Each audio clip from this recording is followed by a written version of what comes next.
नमस्कार मित्रों, target education classes में आपका हार्दिक स्वागत है। मित्रों, दोस्तों आज लेकर आए हैं कक्षा 12 हिंदी अनिवार्य की पुस्तक संवाद सेतु का एक अध्याय समाचार लेखन। पहला भाग समाचार लेखन। तो शुरू करते हैं समाचार लेखन के बारे में। समाचार लेखन शुरू करने से पहले हम थोड़ा सा समाचार के बारे में जान लें कि समाचार का जन्म किस प्रकार हुआ, उसकी उत्पत्ति किस प्रकार हुई। तो दोस्तों, मनुष्य जन्म एवं स्वभाव से ही जिज्ञासु प्रवृत्ति का रहा है। वह हमेशा अपने आसपास में घटित होने वाली घटनाओं के प्रति जागरूक व जिज्ञासु रहता है। अपने आसपास की घटनाओं की उत्सुकता ने ही समाचार लेखन को जन्म दिया था। मनुष्य है वह आसपास की घटनाओं को जानने और उन्हें पहचानने के लिए जागरूक रहता है, उत्सुक रहता है, और उन्हीं से क्या हुआ, समाचार लेखन का जन्म हुआ है। तो मित्रों, अब देखते हैं समाचार लेखन। तो समाचार शब्द अंग्रेजी शब्द न्यूज़ का हिंदी अनुवाद है। न्यूज़ का हिंदी अनुवाद है, यानी न्यूज़ चार वर्णों से बना है। एन फॉर नॉर्थ यानी उत्तर, ई फॉर ईस्ट यानी पूर्व, डब्ल्यू फॉर वेस्ट यानी पश्चिम, और एस फॉर साउथ यानी दक्षिण।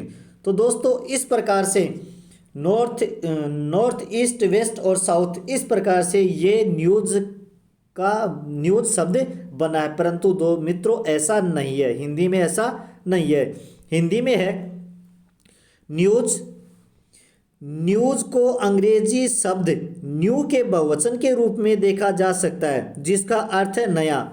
न्यूज़ का क्या अर्थ है, क्या लिया जाता है, नया। यानी हमारे समाज में चारों ओर जो कुछ नया या सामयिक घटित हो रहा है, उसका विवरण या उसकी सूचना ही क्या कहलाता है, समाचार कहलाता है। हमारे आसपास जो नया घटित हो रहा है, उसका विवरण, उसका संपूर्ण विवरण, उसकी संपूर्ण सूचना ही क्या कहलाता है, समाचार कहलाता है। मित्रों, कोई भी घटना स्वयं में समाचार नहीं होती है, बल्कि उस घटना का वह विवरण जो समाचार पत्रों या कोई भी अन्य माध्यमों से लोगों तक, पाठकों तक या श्रोताओं तक पहुंचता है, तो वह माध्यम क्या कहलाता है, समाचार कहलाता है। किसी भी माध्यम से दूर दराज का जो न्यूज़ है, जो समाचार है, वह हमारे तक पहुंचता है। हमारी जो घटित घटनाएं हैं दूर देश तक पहुंचती है, तो वो माध्यम क्या कहलाता है, समाचार कहलाता है। समाचार लेखन। समाचार लेखन में मित्रों, समाचार नवीनतम घटनाओं और सामयिक विषयों पर तथ्यात्मक यानी तथ्यों पर आधारित सूचनाओं को क्या कहते हैं, समाचार कहते हैं। समाचार किसे कहते हैं, यानी नवीन घटनाओं और समसामयिक विषयों पर जो तथ्यों पर आधारित हो, उन सूचनाओं को क्या कहते हैं, समाचार कहते हैं। और समाचार के माध्यम है मुद्रण, प्रसारण, नव माध्यम या अन्य माध्यमों की सहायता से समाचार लोगों तक, दर्शकों तक, पाठकों तक, श्रोताओं तक पहुंचता है। वो माध्यम क्या कहलाता है, समाचार कहलाता है। तो दोस्तों, समाचार के माध्यम मुख्यतः हिंदी में 3 प्रकार से हैं। मुद्रित माध्यम, जिसे हम प्रिंट मीडिया कहते हैं। दूसरा है इलेक्ट्रॉनिक माध्यम। तीसरा है नव माध्यम, जिसे न्यू मीडिया कहते हैं। तो अब पढ़ेंगे सबसे पहले मुद्रित माध्यम। मुद्रित माध्यम यानी जो अखबार छपता है, अखबार किस प्रकार से छपता है, कहाँ से इसका आविष्कार हुआ, किस प्रकार से ये प्रक्रिया आगे बढ़ी। तो मित्रों, मुद्रित माध्यम जनसंचार का सबसे पुराना माध्यम है। मुद्रित माध्यम है जो छापे खाने वाला है, टाइपिंग वाला है, वो माध्यम सबसे पुराना माध्यम है। इसमें कागज और स्याही की आवश्यकता पड़ती है। तो ये सबसे पहले कहाँ हुई थी, तो मित्रों, कागज और मुद्रण कला का आविष्कार सर्वप्रथम चीन में हुआ था। मुद्रण और कागज का आविष्कार सबसे पहले कहाँ हुआ, चीन में हुआ। और चीन में ही सबसे पहला समाचार पत्र निकला, जिसका नाम था पेकिंग गजट अथवा चियाओ। और पहली प्रेस की स्थापना यानी जो टाइपिंग जो होती है, उसकी स्थापना 1940 में जर्मनी के गुटेनबर्ग में हुई थी। और भारत में मुद्रण कला यानी टाइपिंग कला का आगमन 6 सितंबर 1556 में गोवा में हुआ था। भारत में सबसे पहले गोवा में हुआ था और 6 सितंबर 1556 ईस्वी में हुआ था। और क्यों हुआ था? क्योंकि उस समय कुछ ईसाई मिशनरियों ने धार्मिक पुस्तकें छापने के लिए गोवा में सबसे पहला छापेखाना खोला था। क्योंकि ईसाई मिशनरियाँ थी, वो अपने धर्म का प्रचार प्रसार कर रही थी और उन्हें पुस्तकों की आवश्यकता थी, तो उन्होंने धार्मिक पुस्तकें छापने के लिए सबसे पहला छापेखाना गोवा में खोला था। मुद्रित माध्यम में मित्रों समाचार पत्र, पुस्तक और पत्र पत्रिकाएं मुद्रित माध्यम के अंतर्गत आती है। तो समाचार लेखन में किन किन बातों का ध्यान रखना चाहिए? तो समाचार लेखन में मुख्यतः 6 ककार होते हैं। दोस्तों समाचार लिखने के लिए मुख्यतः 6 ककार होते हैं, जिनमें सबसे पहला है क्या, दूसरा कौन, तीसरा कब और कहाँ। इनको प्रारंभिक या इंट्रो कहा जाता है। जब कोई भी घटना घटित होती है तो उससे समाचार को देखते ही हम समाचार के प्रति ये कहते हैं क्या हुआ, तो क्या का जवाब देना है। कौन थे उस घटना में, कौन कौन शामिल थे, वो घटना किन किन के बीच में हुई, तो कौन हो गया। कब हुई, हाँ अभी थोड़ी देर पहले हुई थी, तो कब का जवाब मिल जाता है। कहाँ हुई, दूर दराज हुई, कौन से ज़िले में हुई, कौन से गांव में हुई, कौन से स्थान पर हुई, तो ये कहाँ के जवाब मिल जाते हैं, यानी ये जवाब तुरंत मिल जाते हैं। तो इनको प्रारंभिक या इंट्रो कहते हैं। और इसके बाद में 6 ककारों में 5वां और 6ठा ककार होता है क्यों और कैसे। क्यों का जवाब और कैसे का जवाब उस घटना की विस्तृत जानकारी के अंतर्गत आता है, जिसे हम बॉडी या विस्तृत जानकारी कहते हैं। अब देखते हैं इसका एक उदाहरण मित्रों, जैसे नवंबर माह में लगभग 50,000 केंद्रों पर पुलिस कांस्टेबल की परीक्षा होगी, जिसमें 20 लाख विद्यार्थियों के बैठने की संभावना है। प्रदेश की सबसे बड़ी परीक्षा होगी। क्या होगी? प्रदेश की सबसे बड़ी परीक्षा होगी। तो क्या का जवाब मिल गया, कौन, कांस्टेबल के लिए। कब? नवंबर माह में। कहाँ होगी? राजस्थान में होगी। तो ये प्रारंभिक सूचना या इंट्रो के अंतर्गत इन चारों के जवाब मिल जाते हैं। इसके बाद में कैसे, राजस्थान पुलिस विभाग इसकी एग्जाम परीक्षा करवाएगा। क्यों करवाएगा? क्योंकि कांस्टेबलों की आवश्यकता है, इसलिए पुलिस विभाग कांस्टेबल की भर्ती करवाएगा। तो मित्रों ये जो 4 हैं, क्या, कौन, कब, ये इंट्रो या प्रारंभिक सूचना के अंतर्गत आते हैं। और क्यों और कैसे ये विस्तृत जानकारी, अर्थात इनको बॉडी भी कहते हैं। अब देखते हैं आगे प्रथम 4 ककार। दोस्तों परीक्षा में कभी कभी पूछ लिया जाता है कि प्रथम 4 ककार कौन से होते हैं। तो प्रथम 4 ककार क्या, कौन, कब और कहाँ, ये सूचनात्मक व तथ्यात्मक होते हैं। तथ्यात्मक तथ्यों पर आधारित, सच्चाई पर आधारित होते हैं। अंतिम 2 ककार होते हैं क्यों और कैसे, ये व्याख्यात्मक या विश्लेषणात्मक होते हैं। दोस्तों अंतिम 2 ककार व्याख्यात्मक व विश्लेषणात्मक होते हैं। तो दोस्तों आगे बढ़ने से पहले अगर आपने इस चैनल को सब्सक्राइब नहीं किया है तो दोस्तों चैनल को सब्सक्राइब कर दें और बेल आइकन दबा दें, ताकि नए वीडियोस का नोटिफिकेशन आपको मिल सके। तो दोस्तों अब बढ़ते हैं आगे की ओर। अब समाचार में होता है उल्टा पिरामिड शैली। उल्टा पिरामिड शैली नाम से स्पष्ट है कि उल्टा पिरामिड कैसा होता है दोस्तों।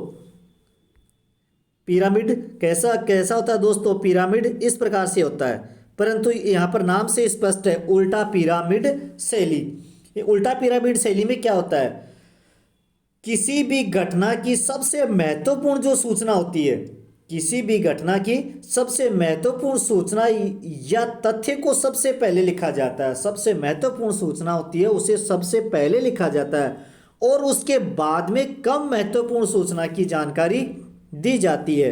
सबसे उल्टा पिरामिड शैली में दोस्तों क्या होता है, किसी भी घटना की सबसे महत्वपूर्ण सूचना को सबसे पहले लिखते हैं और उसके बाद में कम महत्वपूर्ण सूचना की जानकारी दी जाती है। समाचार लेखन की इस विशेष शैली को उल्टा पिरामिड शैली कहते हैं। जैसे दोस्तों ये चित्र बनाकर मैंने बताया, इंट्रो क्या है, इंट्रो या मुखड़ा, इसमें क्या, कौन, कब आता है, और बॉडी में और समापन में उसकी विस्तृत या संपूर्ण जानकारी इसके अंतर आती है। यानी समाचार की संपूर्ण जानकारी बॉडी के अंतर्गत आती है और समापन अंत में होता है। ये होती है दोस्तों उल्टा पिरामिड शैली। अब उसके बाद में आता है दोस्तों समाचार में एक होता है स्टोरी किसे कहते हैं, तो मीडिया की दुनिया में खबर को स्टोरी कहा जाता है। दोस्तों याद रखना, मीडिया की दुनिया में, समाचारों की दुनिया में, जो समाचार बनाते हैं उनकी दुनिया में खबर को क्या कहा जाता है? स्टोरी कहा जाता है। स्टोरी से तात्पर्य है कि बड़ी बढ़िया विस्तारपूर्वक लिखे जाने वाली खबरें ही स्टोरी कहलाती है, स्टोरी कही जाती है। 4 या उससे अधिक कॉलम की खबरें स्टोरी कहलाती है। दोस्तों आप लोगों ने अखबार में देखा होगा कि अखबार में 8 कॉलम होते हैं। एक पृष्ठ पर कितने कॉलम होते हैं? 8 कॉलम होते हैं। 4 या उससे अधिक कॉलम की खबरें स्टोरी कहलाती है। इसके बाद में आता है न्यूज़। 2 प्रकार की होती है दोस्तों, एक तो होती है सॉफ्ट न्यूज़ और दूसरी होती है हार्ड न्यूज़। तो सॉफ्ट न्यूज़ के अंतर्गत को क्या आता है? रोचकता, संवेदना और भावानुभूति से जुड़ी खबरें सॉफ्ट न्यूज़ के अंतर्गत आती है, सॉफ्ट न्यूज़ कहलाती है। हार्ड न्यूज़ के अंतर्गत प्रतिदिन के घटनाक्रम, अपराध जगत से जुड़ी हुई खबरें या दुर्घटना से संबंधित समाचार हार्ड न्यूज़ की श्रेणी में रखे जाते हैं। दोस्तों न्यूज़ 2 प्रकार की होती है, एक तो सॉफ्ट न्यूज़ और एक हार्ड न्यूज़, जिसका विवरण हो यहाँ पर हमने कर लिया है। इसके बाद में मित्रों देखते हैं मुद्रित माध्यम की विशेषता क्या होती है। मुद्रित माध्यम की मुख्यतः विशेषता, तो मुद्रित माध्यम के समाचार पत्रों, पुस्तकों और पत्रिकाओं को लंबे समय तक सुरक्षित रख सकते हैं, यानी उनको हम एकत्रित करके दोबारा देखने के लिए या लंबे समय के बाद उन्हें देखने के लिए हम उसे एकत्रित करके सुरक्षित रख सकते हैं। यह चिंतन व विचार विश्लेषण का माध्यम है। यह चिंतन व विचार विश्लेषण का माध्यम है। इन मुद्रित माध्यम के जो अखबार हैं, समाचार पत्र है, इनको रख लेते हैं और इसको दोबारा पढ़कर इन पर चिंतन या विचार कर सकते हैं। यह इनकी विशेषता हो गई। अब मुद्रित माध्यम की कमियां। मुद्रित माध्यम साक्षर लोगों के लिए उपयोगी है। निरक्षर लोगों के लिए तो काला अक्षर भैंस बराबर हो गया, क्योंकि उनको तो पढ़ना लिखना आता नहीं है, वो समाचार को कैसे पढ़ें और कैसे जानें। तो मुद्रित माध्यम समाचार लोगों के लिए ही उपयोगी होता है, ये इसकी सबसे बड़ी कमी है। मुद्रित माध्यम की सबसे बड़ी कमी है कि ये साक्षर लोगों तक ही सीमित रह गया। इसकी और दूसरी कमी है इनकी शब्द सीमा निश्चित है। इनकी शब्द सीमा निश्चित है, ये इनकी कमियां। अब देखते हैं दोस्तों इलेक्ट्रॉनिक माध्यम। यह जनसंचार का प्रमुख माध्यम है। इलेक्ट्रॉनिक माध्यम से हजारों मील दूर के समाचारों की जानकारी हमें पल भर में मिल जाती है। इलेक्ट्रॉनिक माध्यम से हमें पल भर की हजारों मील की जो खबरें होती है वो पल भर में, कुछ ही पल में हमें मिल जाती है। इसे इलेक्ट्रॉनिक मीडिया भी कहते हैं। इसे क्या कहते हैं? इलेक्ट्रॉनिक मीडिया भी कहते हैं। इलेक्ट्रॉनिक माध्यम के अंतर्गत रेडियो, टेलीविज़न और सिनेमा आते हैं। दोस्तों इलेक्ट्रॉनिक माध्यम में कौन कौन आता है? मुख्यतः रेडियो, टेलीविज़न और सिनेमा इनके अंतर्गत आते हैं। तो सबसे पहले देखते हैं रेडियो। मित्रों रेडियो इलेक्ट्रॉनिक माध्यम है, यानी बिजली से चलने वाला साधन है। रेडियो समाचार का सर्वे माध्यम है। सर्वे यानी सुनने वाला माध्यम है। इसको निरक्षर और साक्षर दोनों ही लोग उसे सुन सकते हैं, समाचार को समझ सकते हैं। रेडियो के लिए समाचार लेखन किया जाता है, उसे रेडियो स्क्रिप्ट कहते हैं। रेडियो के लिए या रेडियो पर जो समाचार लेखन होता है उसे रेडियो स्क्रिप्ट कहते हैं। रेडियो की भाषा सरल होनी चाहिए। इसके बाद में दोस्तों टेलीविज़न। इसके बाद में है टेलीविज़न। टेलीविज़न दृश्य और सर्वे माध्यम है। टेलीविज़न दृश्य यानी इसमें जो चित्र आते हैं, चलचित्र आते हैं, उनको देख भी सकते हैं और देखने के साथ साथ में इन्हें हम सुन भी सकते हैं। तो टेलीविज़न की खबरें कई चरणों में होकर लोगों तक पहुंचती है। टीवी की जो खबरें होती है वो कई चरणों से होकर लोगों तक पहुंचती है। इनमें से मुख्यतः ये 7 हैं आपके सामने, जैसे breaking news, dry anchor, anchor visual, anchor bite, phone in, anchor package और लाइव। दोस्तों ये होती क्या क्या है ये देखते हैं। तो मित्रों ब्रेकिंग न्यूज़ के बारे में सबसे पहले जानते हैं। तो ब्रेकिंग न्यूज़ कोई भी बड़ी या ताज़ा खबर तत्काल ही दर्शकों तक या पाठकों तक पहुंचाना ही ब्रेकिंग न्यूज़ कहलाती है, यानी तुरंत ताज़ा खबर लोगों तक पहुंचा दी जाती है, ब्रेकिंग न्यूज़ कहलाती है। इसके बाद में ड्राई एंकर। खबर या समाचार के बारे में कब, कहाँ, क्यों, कैसे हुआ, ड्राई एंकर के अंतर्गत आता है। ड्राई एंकर के अंतर्गत क्या आता है कि समाचार के बारे में कब, कहाँ, क्या, कैसे हुआ, ये ड्राई एंकर के अंतर्गत आते हैं। इसके बाद में है एंकर विजुअल। क्या है? Anchor visual. एंकर विजुअल के अंतर्गत घटना के दृश्यों या चित्रों के आधार पर दिखाई जाने वाली खबरें ही एंकर विजुअल के अंतर्गत आती है। इसके बाद में है एंकर बाइट। तो एंकर बाइट, बाइट का अर्थ है दोस्तों कथन। बाइट का क्या अर्थ है? कथन।